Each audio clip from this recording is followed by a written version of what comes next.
ఎన్నడూ చేయనివి చేసే ఇతరులకు మనం తీర్పుని తీర్చినప్పుడే. వాక్యం కప్పని విషయాలు కాదు. దేవుడు చేయవద్దంటే అప్పుడు చేయకండి. అయితే అది అంటే చూడండి, నేను చాలా వాటిని గురించి ఆలోచించవచ్చు. దాని అర్థం నాకు దేవుని యొక్క గొప్ప పురుషులు స్త్రీలు తెలుసు. వాళ్ళు వెళ్ళి సినిమాలు చూస్తారు, నేను చూడను. నేను ఆ పని చేయను.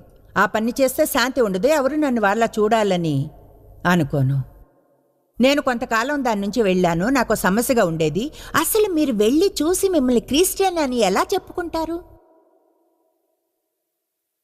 దాని గురించి ఎక్కువ ఆలోచిస్తే కొన్నిసార్లు ఇప్పటికీ ఆ విషయంలో కష్టంగా ఉంటుంది. కనుక నా పని నేను చూసుకుంటాను. ఎందుకంటే నా జీవితానికి లెక్క నేనే అప్పగించాలి.